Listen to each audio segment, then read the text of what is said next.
Setelah masa kolonialisme, hampir tidak ada catatan produksi film dokumenter di Indonesia. D.A. Paransi sempat menulis kalau Pervini pernah membuat beberapa dokumenter di tahun 1950-an dan 1960-an, tapi tidak pernah tercatat judulnya dan temanya. Aktivitas dokumenter baru mulai aktif setelah TVRI berdiri pada tanggal 17 Agustus 1962 lewat program-program yang bersifat pendokumentasian dan reportase. Membaca perkembangan film dokumenter Indonesia berarti secara langsung kita membaca sejarah perkembangan televisi satu-satunya di masa Soekarno hingga akhir Orde Baru.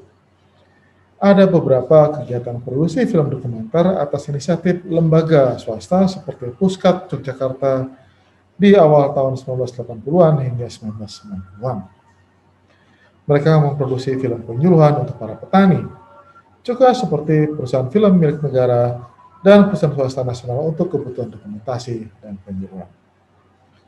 Sedangkan untuk nama-nama sutradara yang cukup aktif yang memasukkan pertimbangan sinematik dan estetik dalam film dokumenter adalah D.A. Paransi di periode 1960-an sampai 1980-an. Itu saja karyanya sulit sekali diakses, yang tersimpan di Icon Film, Moonshine, dan Icon Television Universum. Sampai akhir Orde Baru, keadaan tidak bisa berubah. Memang ada produksi film dokumenter oleh LSM secara sembunyi-sembunyi dan berizin, tapi hampir semuanya tentang penyuluhan, vokasi, dan reportase. Hampir tidak ada yang memasukkan unsur sinematik dan estetika, apalagi yang diproduksi oleh televisi pemerintah atau lembaga-lembaga negara. Setelah runtuhnya Orde Baru, waktu era keterbukaan telah hadir, muncul berbagai inisiatif dari masyarakat untuk mengisi ruang-ruang tersebut. Selain keterbukaan pers yang menjadi euforia, begitu juga ruang-ruang kreativitas melalui sinema. Persoalannya, tidak ada yang berubah dari produksi film dokumenter.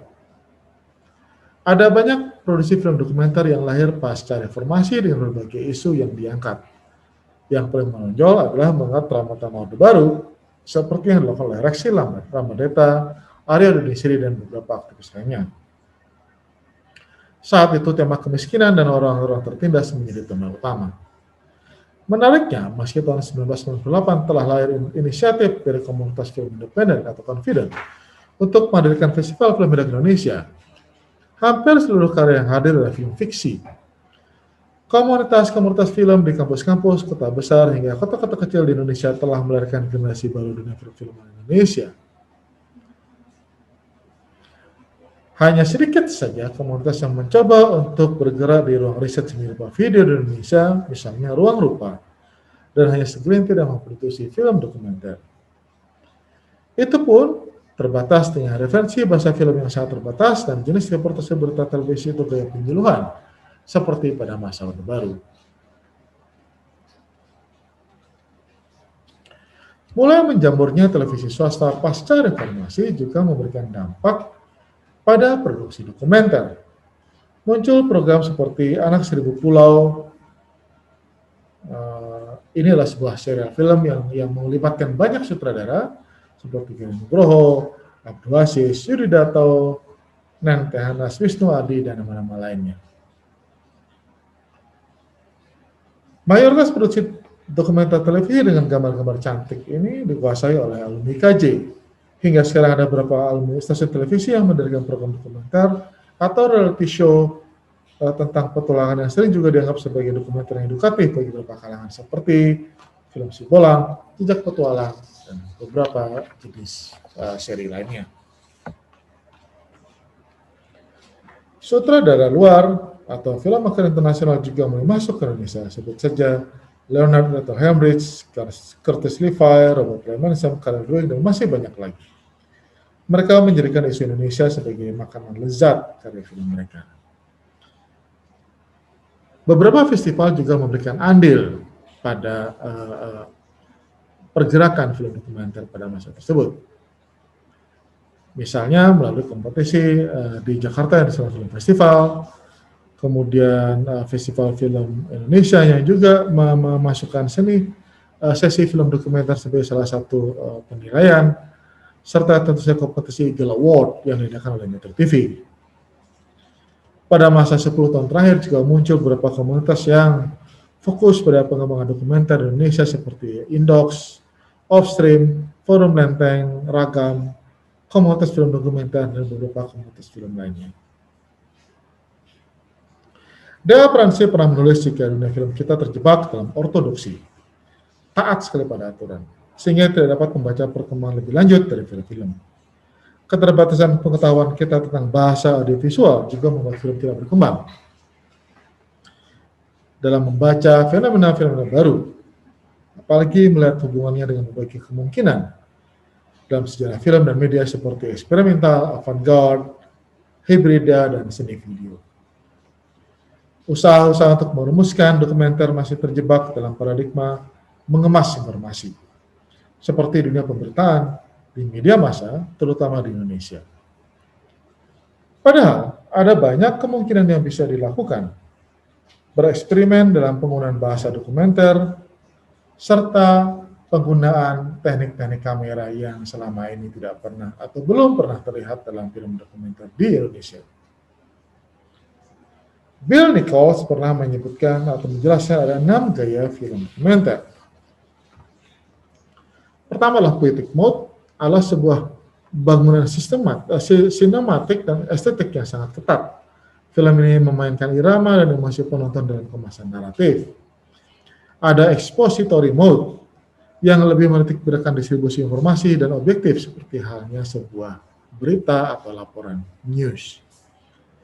Observatory mode ini disebut sebagai keterlibatan, di mana pembuatnya mengikuti kehidupan sehari-hari subjeknya dalam jangka waktu tertentu, semacam etnografi visual. Kemudian ada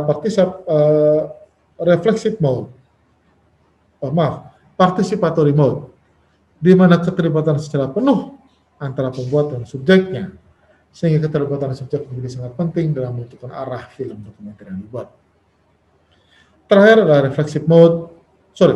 yang kelima adalah reflexive mode, yang membangun kesadaran tentang membahasakan realitas melalui film. Gaya ini sering dipakai dalam film eksperimental yang menjadikan kenyataan sebagai subjek dan memainkan ide-ide baru di luar pemikiran mainstream para penonton. Yang terakhir adalah performative mode yang menghasilkan pembuat sebagai bagian dari dokumenter. Dalam gaya ini, Nichols memasukkan reality show sebagai bagian dari gaya performative mode. Sehingga dalam 10 tahun terakhir ini, kita melihat hubungan antara apa yang disebut dengan dokumenter dan sinema masih sangat berjarak. Hubungan itu hanya terjadi pada tingkat teknis dari penggunaan kamera, suara, dan pengorganisasiannya. Dokumenter masih tempat sebagai produk jurnalistik dan bukan produk sinema, sehingga bingkai bahasa lebih banyak menekankan bagaimana mengemas informasi yang ada. Selain itu, banyak membuat film dokumenter kita yang terjebak dalam bahasa televisi, termasuk di dalamnya berita, reality show, infotainment, bahkan sinetron yang seharusnya mementingkan hiburan dengan memainkan emosi penonton yang kadang jauh dari realitas. Statement dari Abdul Aziz mungkin mengingatkan bahwa pembuat film dokumenter masih terjebak dalam stigma korban atau stigma jargonistik seperti dalam jurnalistik, sehingga perubahan-perubahan yang terjadi pada beberapa tahun belakangan ini adalah menunjukkan bagaimana film-film dokumenter mengalami transformasi bentuk dan transformasi genre. Karya-karya dari beberapa wartawan seperti Dani Laksono, kemudian karya menyentuh persoalan politik seperti Senyap dan Jagal, itulah menjadi semacam bentuk transformasi yang relatif ideal karena memperkaya jenis dan genre film dokumenter di Indonesia.